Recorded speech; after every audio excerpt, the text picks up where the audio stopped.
الهدف هو باش نعلنوا على برنامج عملي اللي كيتبع الاتفاقيه اللي وقعناها مع الكوت ديفوار في الميدان المتعلق بالهجره. اذا اليوم باش وضعنا برنامج خطه للعمل لهذه السنه ديال 2015 كيفاش ننقلوا التجربه ديال الاخوه الايفواريين باش يستطيعوا ينطلقوا في تجربه جديده، يعني يستافدوا من الخبره ومن الموارد البشريه اللي عندنا في المغرب وفي السياسه اللي وضعها المغرب في ميدان تدبير الهجره.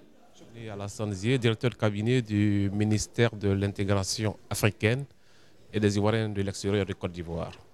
Alors nous sommes là, je conduis une délégation de haut niveau, auprès du Conseil de la communauté des Marocains de l'étranger pour voir comment nous allons opérationnaliser la grande convention d'accord qui a été signée lors de la visite du président Alassane Ouattara au Maroc. Et cette convention a été signée par M.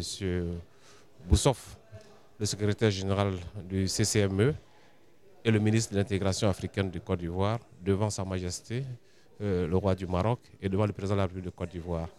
C'est à nous maintenant d'organiser des missions techniques pour voir comment nous allons opérationnaliser cette convention. C'est le but de notre visite ici, auprès du CCMCE, à la faveur naturellement du ciel et en marche du ciel. Donc notre mission technique concerne à voir comment opérationnaliser cette convention qui s'articule autour de 4 axes majeurs.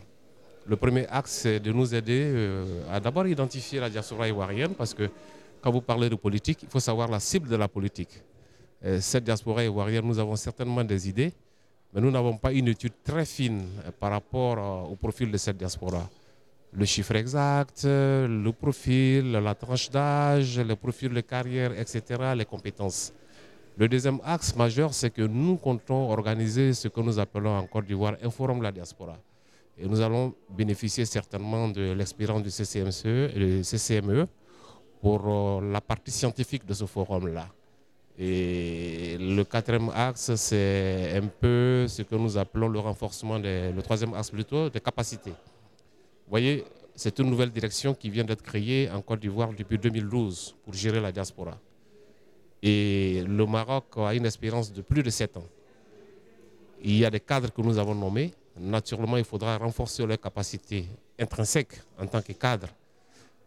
Le CCME a déjà une expérience dans ce domaine. La deuxième chose, c'est que nous voulons mettre en place un site web pour essayer d'avoir une interface avec la diaspora. Donc, il y aura aussi le renforcement des capacités dans ce sens-là. Alors, le dernier axe de toute cette politique-là, c'est de voir un peu comment nous pouvons continuer à travailler ensemble de manière régulière avec un tableau de suivi-évaluation de tout ce processus de politique, etc. de la diaspora ensemble pour que nous soyons appuyés. Merci. Alors, nous sommes particulièrement heureux de ce qu'à la suite de la signature de la convention devant Sa Majesté et devant le chef de l'État Alassane Ouattara le 21 janvier 2015, que nous nous retrouvions aujourd'hui pour décider ensemble d'un programme d'application. Ceci sera particulièrement bénéfique pour l'ensemble de la communauté ivoirienne ici au Maroc, une communauté qui est de plus en plus nombreuse, avec plus de 2000 étudiants aujourd'hui ivoiriens régulièrement inscrits au Maroc. C'était important pour nous de venir à la rencontre aussi de cette communauté et d'expliquer que ces conventions vont intervenir dans le cadre non seulement du raffermissement des liens qui lient nos deux pays, mais aussi dans le cadre de l'amélioration des conditions de vie et de travail des Ivoiriens qui résident dans le Royaume du Maroc.